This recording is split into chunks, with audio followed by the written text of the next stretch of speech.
Hey, welcome in. Welcome in. Thank you for listening. This is the Oh No Disc Golf podcast. My name is Kyle. I'm joined with my wonderful co-host, Eric. Eric, what's the most recent disc you've bought? I don't remember, but I think it's the AVRX3s. Like 90% sure I haven't bought any discs after I got those, but... You're not allowed to lie on the podcast, Eric. Is it a lie if I don't know? Listeners, is it a lie if he doesn't know? But they're sweet. If you guys have a chance to get an AVRX3 and you're looking for overstable approach discs that's not too overstable, money every time. Go pick one up. I'm going to have to pick one up. I got them cheap from like a used site, so that was cool. Send me one. No, I want both of them. If I see them, I'll tag you in them, and then you can tell me you're not going to buy them right now. I know. I never have money when you are like picking out discs for me. If you're looking to support us, we have wonderful merchandise that we slaved over a hot computer working on. It's over at teespring.com/stores/ohnodiscgolf. Use the code OHNO to get free shipping. We have a bunch of fun stuff going up on our Instagram and TikToks. We're currently doing a which color is best thing on our story, so go check that out. And if you guys vote for yellow, I'm out. I'm putting like the Mortal Kombat sound over it. It's a good time. Everybody likes polls. Right? Also, I have a bunch of funny videos going up on TikTok, testing out a bunch of tornado throws discs on there. Check us out over on the YouTube. We've been putting pretty much all of our content up there as well. And we have a thriving Patreon with two wonderful supporters, Sean and David. Thanks again, guys. If you're in the market for a new disc or some disc apparel, head on over to starframediscs.com, StarFramediscs.com, and use our code OHNO to get 5% off. We got a pretty exciting episode for you guys today. We're going to talk about my tournament I just got done with for like less than 5 hours ago from while we're recording this. Kyle's crying us a river, apparently, about something. I don't even know, so should be a good story for me as well. We're going to do a quick recap of the Mid-America Open, and we're going to do a top 5 serial mascots who would rip a disc, and rip it good.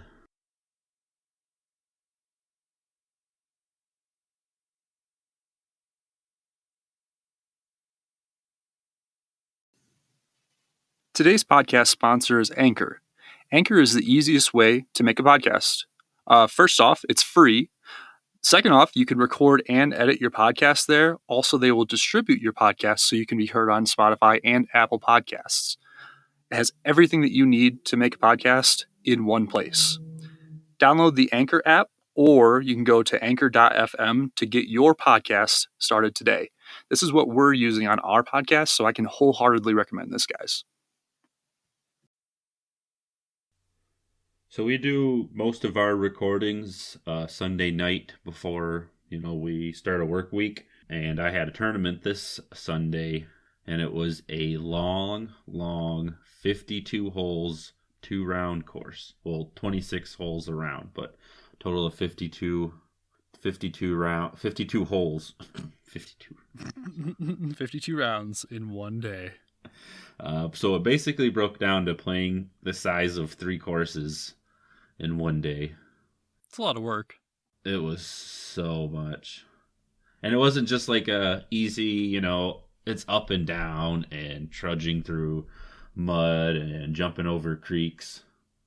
Tell the people where you played. It's Freeland. It was for the Freeland Walleye Fest. All of the money went to benefit Lions Club and... oh man, I just blanked on the name. They were raising money for something else, so got a t-shirt out of the deal. Everyone loves t-shirts. I didn't play very well, but... how'd you do? I left before I got on place. I was so tired, but... you almost won. I had plus 12 and a plus 10 round, so... How did you do a tournament and then not even know what you finished? That's interesting. Yeah, I knew I didn't do very good. I knew I didn't place, to get a prize, so I just kind of snuck out. I was like, sure. yeah. I didn't buy into like 50-50, and I didn't hit an ace, and I didn't hit CTP, so. Gotcha. So you knew there was no money in it, so. Yeah, no money, no prizes, and I was ready to go take a nap before I recorded. Yeah, bigger and better things. But I had a lot of fun, met a lot of new people, didn't throw any discs in the pond. That's always a good thing. Had a couple ace runs. Because I would have made fun of you if you threw a disc into the pond. Yeah. I told everybody I was on my card with about how I completely shut down what it felt like throwing over the water at hole 3, and then right after almost throwing in the water on hole 3. Yep. It's a good time. Yeah, I talked about it a couple podcasts back about how easy it is now, and the day after I almost threw it in. Just for a little clarification. If you want to hear that story, go back and listen. I think it's like 3 episodes ago, maybe like 10. Yeah, 10, something around there. Yeah, because it would have been right after I signed up for this tournament. So, yeah. Well, I'm glad you're putting yourself out there, at least, like, trying to play competitively. Yeah, I find I play much better at leagues and, like, just casual rounds with random people than I actually play tournament-wise. What's the pressure?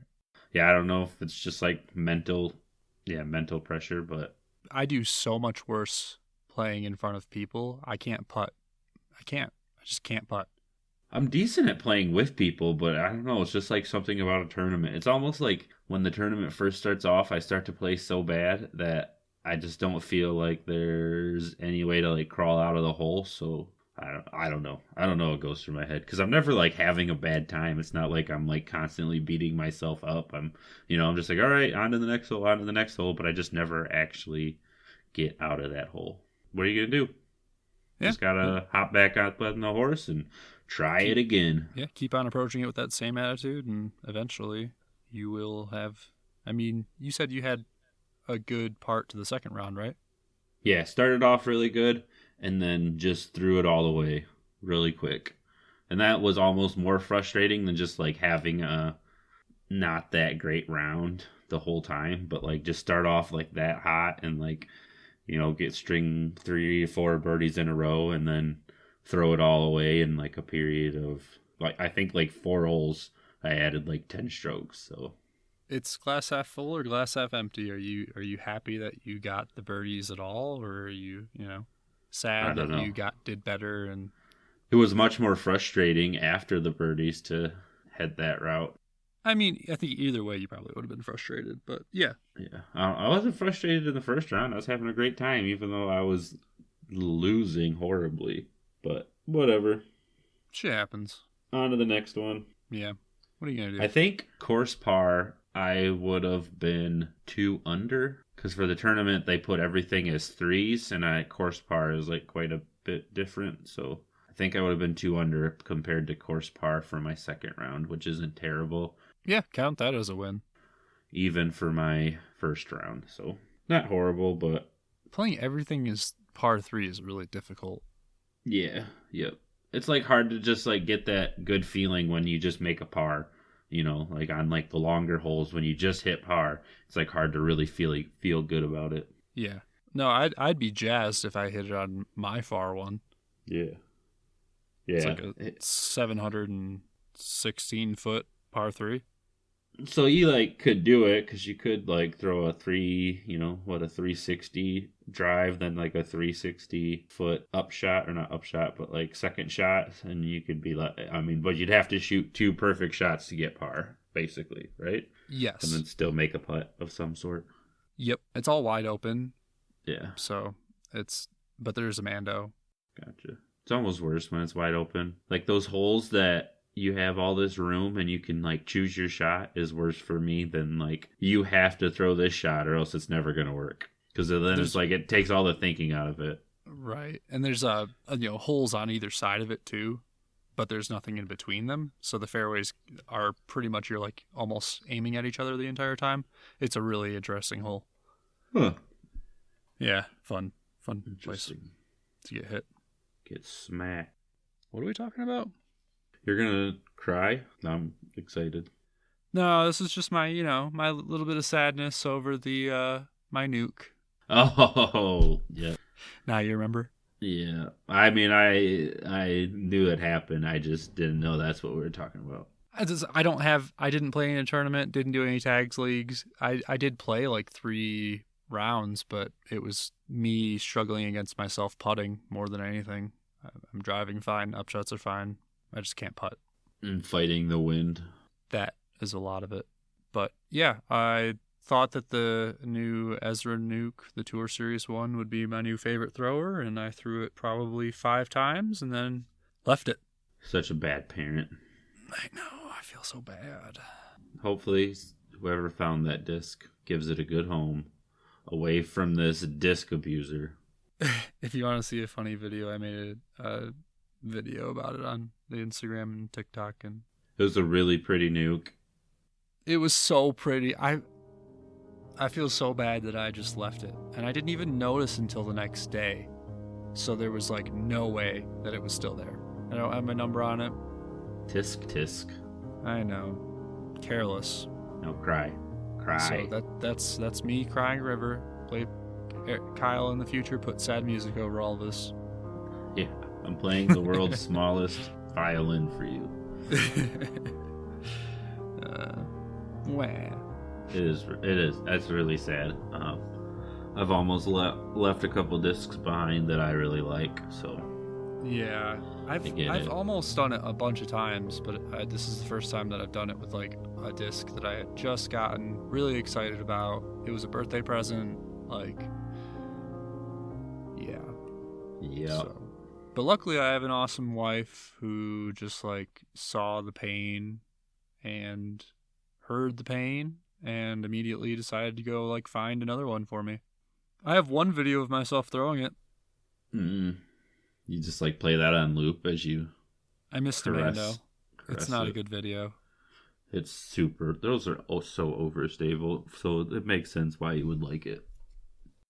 I figured it would be like one of my new favorite discs, and then I can put mine on like a 380 foot, just nothing but hyzer shot, and just like it'll like try to like flip up, but it won't fully flip up, so it'll just be like this big pushing hyzer for like 380 feet. It's pretty sweet. Sounds like you can outthrow me. On good days maybe, but I don't know. You'll be throwing rollers when you come home, so throwlers.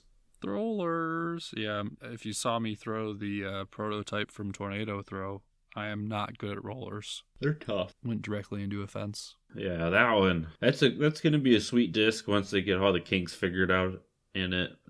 As it sits right now, it's tough. It's a little bit uncontrollable. It's fine. Yeah. Mid-range, putter. Mid-range, perfect. Putter, yeah. So, yeah, perfect. We finally, if you haven't watched the videos, we both got them in and both got to try the Tornado Throw prototypes out that we interviewed them last episode a week ago.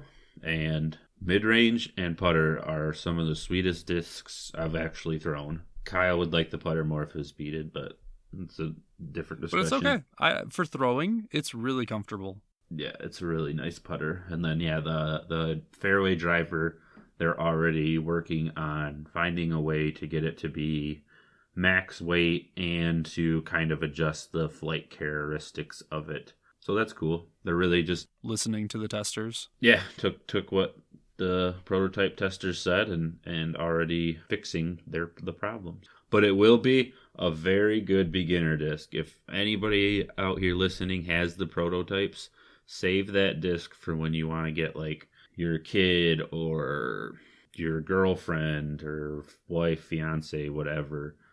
Or your boyfriend. Yeah, boyfriend too, whatever. Someone who doesn't know what they're doing, like, says they can't throw a Frisbee. Hand them that disc. Yeah, that makes them feel a little bit better about them throwing a Frisbee. But super fun mid-range and putter. I like them both. Yeah. Check out the Instagram, TikTok for the video, and YouTube for the videos on that. Eric's going to have some review videos coming up soon. Yeah, I think I'm going to get them out and try them out in Cass City. I think that putter will be sweet for all the tunnel shots at Cass City. Definitely. Shape it however you want.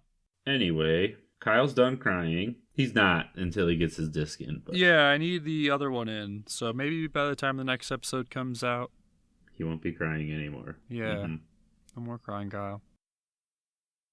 Also, this weekend, there was a Silver Series event called the Mid-America Open. Pretty exciting stuff. Really excited for who finished the top 3. Most of the post-produced coverage I seen was by Central Coast Disc Golf. Not sure if other places put out content, videos, rounds, but that's what I've been watching. I missed the live coverage today because I was at my own tournament. I caught a bit of it. It was pretty good. Yeah, there was the only thing that was weird is there wasn't a whole lot of scoring separation. All the scores were really tight, which you're not really used to seeing in like pro level courses. Right. So maybe they got some configuring to figure out. Make it a little bit more difficult? Or... Yeah. Well, just even like make options for someone to, people can throw different lines. Yeah, and then also people can mess up and quickly take a bogue. So just to kind of, create that separation. I kind of liked how it was really tight. It looks like a fun course. I mean, it just seemed like everybody had a chance, even up until the last round. Oh, yeah. Yep, they sure did. Except for the people that I picked. Yeah, so in our fire round game, we're tied up at 12-12. I won the Mid-America Open 4-2. Yay, Eric! Boo! Kyle didn't have a chance to pick Calvin Heimberg because he wasn't there. So how was I supposed to win? Yep. But yeah, picking Calvin Heimberg's like a bulletproof plan because there's no way he's going to play bad. Like, has he ever played bad yet? Yeah, like even his worst days are just other people are playing out of their minds and he's just playing like good. It's ridiculous. But rounding out the MPO field, Emerson Keith and Chris Dickerson were tied for second at 25 under. And Kyle Klein, Michigan boy Kyle Klein, took it down at 27 under. Love to see it. Yep, we're Kyle Klein fans. We're fans of all of the disc golfers, basically, but we're Kyle Klein fans. Love to see Kyle Klein at the top of the leaderboard. Yeah. Yep, he was killing it coming into day 2, right? Didn't he do good? Yeah, he had the hot round day 2. Okay, no, yeah, after day 2, he okay. Was leading and just I held think it. they dropped him down to 10. I don't know. I could be wrong. I'll have to go back and look through that. But I thought I definitely texted you that he had the hot round at 11, and then when I was just adding up the hot round scores, I thought it said he had a 10. Negative 10. I just can't read, so yeah, Eric can't remember. I don't know numbers. It was surprising to see Chris Dickerson not really pushing at the end of the round because I did watch it a little bit today. Yeah. He's the guy who comes from chase cards and comes from like 3 cards back and pushes.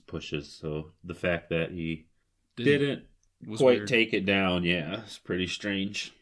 Did you get to watch any FPO? I did. It was extremely competitive all the way right until the very end. Crazy to watch. It was all tight scores on the FPO side too, so that's always fun. Rounding out the top of the FPO field was Ellen Widboom at +3, tied with Vanessa Van Dyken at +3, and taking it down was Heather Young at +2. Exciting to see Heather Young win again. Kind of a young star. So, boo! Just try. She's building up her confidence. Although she could learn to throw pink discs and put her purple ones in the bag. But I enjoy her commercials. Huge fan of her commercials. I am too. They're so funny. They are really quite funny. One of the only commercials that I really don't mind watching. Every time they come on, I always crack a little smile and a laugh. So thank you for that, Heather Young and Prodigy. She was not who I betted on. No, I bet on her the last day. Proud dad moment. My team's doing it. You're her father. I get you. No. Yep, that's what you said. Coach. That's what you said. That's what you Proud said. Proud coach moment. Proud coaching moment. There you go. Yeah. Much better. Much more. Less weird. Mm-hmm. Much less weird. So, and it was exciting to not see, as much as I love watching Paige Pierce and Kat just tear the field apart, it's fun to see other names up there, because they weren't there, but yeah, I like seeing the FPO field in its entirety. There was a lot of good competition, even though Paige Pierce and Kat weren't there. So, I mean, it was extremely entertaining to watch. Yeah, I think everyone's just already out in Kansas getting like training for DDO. Right, because that's really what it's a bigger one than. Yeah, I mean, this one's still a big, pro tour. I think it's a big money one. Right. Yeah, it's Silver Series, but then you got people like Ulibarri who just loves to play disc golf every chance he gets. Right. Give me every single course. I just want to play. Right. Okay. We can do that. They know the course at DDO, so. It's the DDO is such a bomber course that they're like, well, we're probably not going to compete right towards the top, so. Right. Yeah, if you don't have the distance. Yeah, it's a toughie. Yeah, so that was the Mid-America Open. The Dynamic Disc Open will be this following Friday after this episode airs, which we're excited about. Super excited about. Like always. 3, 2, 1. Top 5. Oh, yeah. Today we are doing top 5 serial mascots who would smash at disc golfing. Not just they would throw far, they would also putt well and just overall score well on a disc golf course. So not just your distance thrower. Nope. I'll get it started off with Chip the Wolf or Chip the Dog, depending on when you look at the Cookie Crisp box, like what age you kind of grew up. There's like a dog thing on there, and then they recently transformed him into much more wolf appearance. I think it goes without saying that we're dog people, and that's why he deserves to be on this list. You just talked about how he was a wolf, and now you didn't talk about Dog. disc golfing at all. Oh, yeah, I just like dogs, so I think a dog character would be good at disc golf. Does he have thumbs? Can he grip a disc? Listen, we'll talk about your characters once we get there. I have no idea if he'd be able to grip a disc. He holds a bowl of cereal. He eats with a spoon. He does. So that's true. Maybe, yeah, give him thumbs. He's got thumbs enough. There we go. My number 5, the Tricks Bunny. Tricks are for kids. Discs are for bunnies. Discs are for bunnies. He wouldn't even need to use his hands. He could use his ears. What? Yep. What kind of cockamamie world do you live in? A cartoon world where that's possible. Fair. But yeah, Tricks the Bunny. Kind of seems like he's pretty athletic. He's always running. Because he's trying to keep the tricks from kids? No, he's trying to eat the tricks because the tricks are for kids. We gotta get him away from the kids. It's basically stealing. He's a thief. He's like that person who finds discs, name a number on it, doesn't return it. And that's why he's my number 5, not my number 1. Gotcha. Eric, what's your number 4?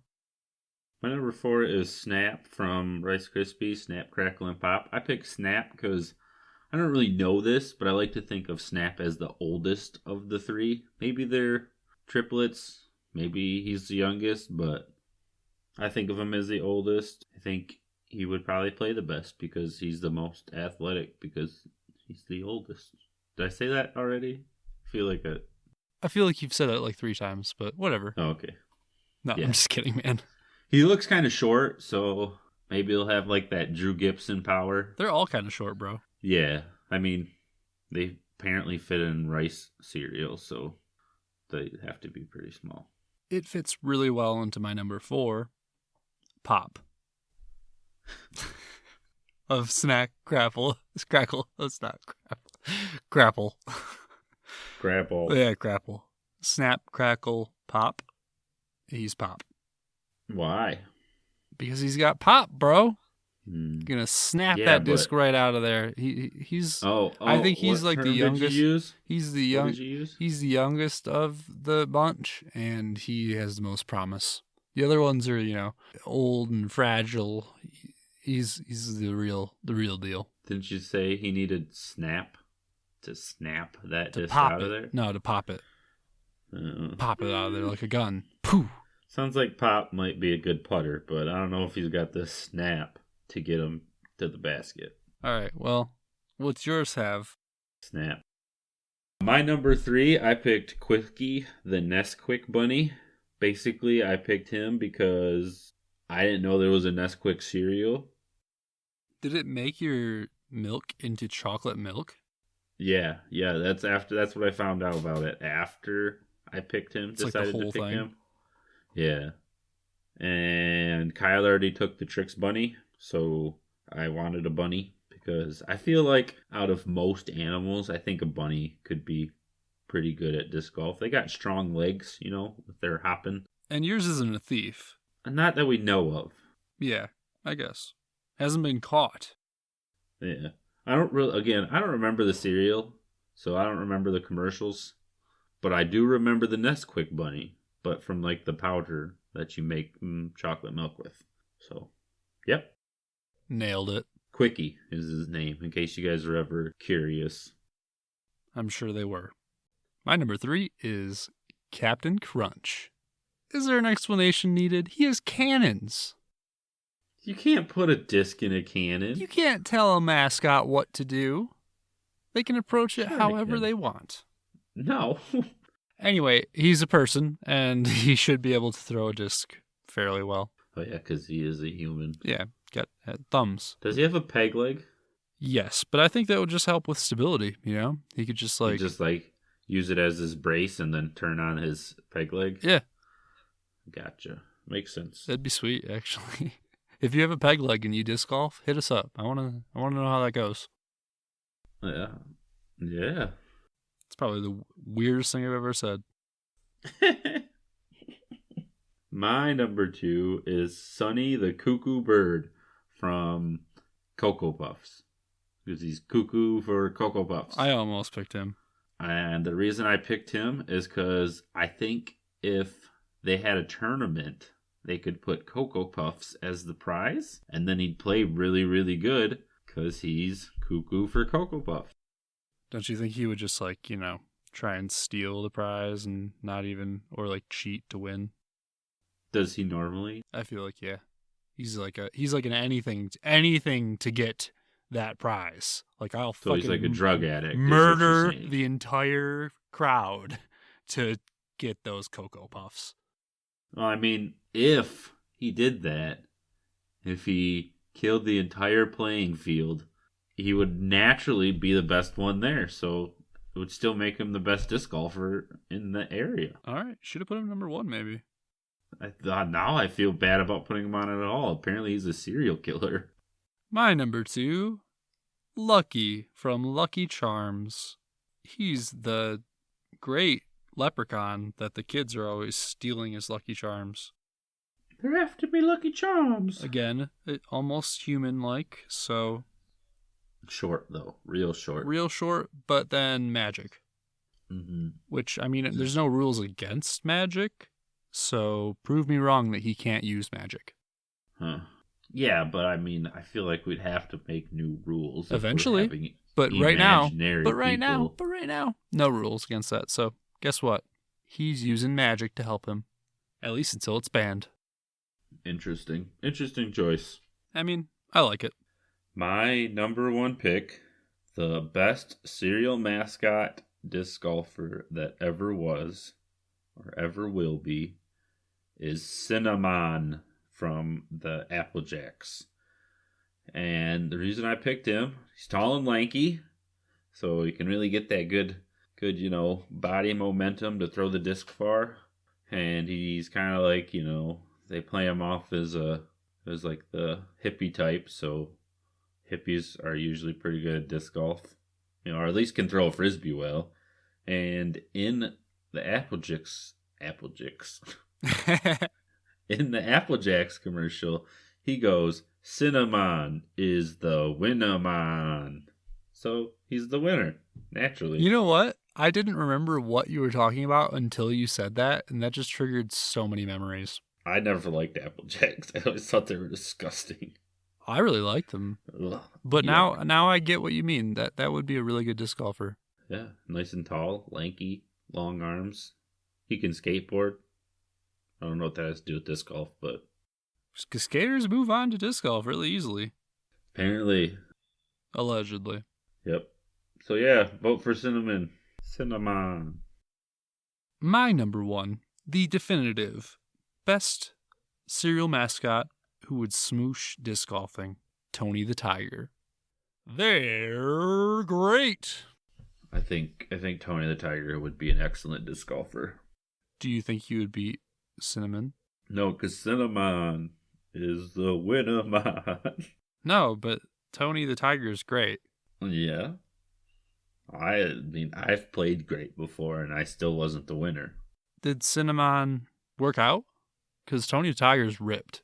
But muscles doesn't necessarily mean... Explain Ezra Adderhold. He's not the best in the world. But he's getting there, and he's like, whatever.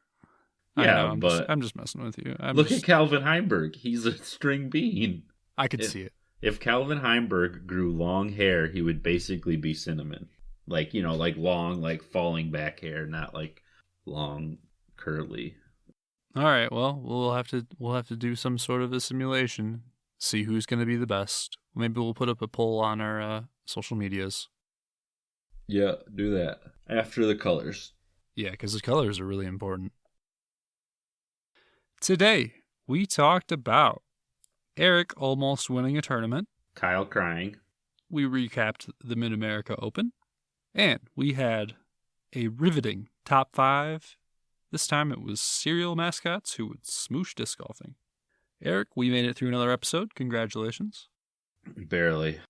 We did it. 14 in the books. Call it. Go ahead and jot that down. Pretty excited. Thanks everyone for listening. The amount of people who listened to the last episode was awesome. I appreciate every single person who listened. Thank you for supporting. I mean, that was our first guest, so to have a nice response from our listenership was the best thing we could have hoped for. We are, should we tease it? Yeah, we're working on a bunch of guests, so how's that for teasing it? That's a good tease. We have a forehand specialist that is going to come on and give you guys a rundown on teaching yourself how to throw a forehand. We got a couple disc dyers that have expressed interest, but we haven't heard back from them. But everybody's busy. It's life. And there's a million other disc golfers out there. Yep. Anyone who is interested in coming on and chatting with us, we have a couple of resume questions, and our first one and only one is, have you thrown a disc? Pretty easy. That's it. Don't forget, if you want to support us, head over to our merch store. It's teespring.com/stores/ohnodiscgolf. We just put up some new t-shirts. We're working on some more designs, so you guys have a little bit more of a choice of what to wear. Right now, everything's pretty simple, which is nice, but we'd like to get more stuff up there, and we're working on it. Another way to support us is to head on over to our Patreon. You can donate there, or you can actually donate right on the Anchor page. And finally, another way to support us that helps you guys more than anything is head over to Starframe Disc Golf and use code OHNO at checkout for 5% off. That's starframediscs.com. And buy the discs so I don't have to, and my wife gets mad at me. Yep. And if you guys don't get enough of us every Wednesday, you can find us doing other silly things and mostly disc golf stuff, but not always disc golf stuff, on our Instagram, Facebook, Twitter, TikTok, or on YouTube. All Oh No Disc Golf. We got a bunch of stuff up there. It's like 70% disc golf stuff, 30% silly videos of my dog and random stuff. If you made it to the end of the episode, as always, unless I have forgotten to say this, you guys are my favorite. A free way to support us is to head over to Apple Podcasts and give us a 5-star review. Go ahead and do that now. Thank you, thank you, thank you, thank you, thank you. Thank you. And thank you for listening. That's the last thing. I had a little brain fart there, but thank you for listening. Thank you, thank you, thank you for listening. Eric, we did it. We made a podcast. Episode 14 in the books. Bye. Later, guys.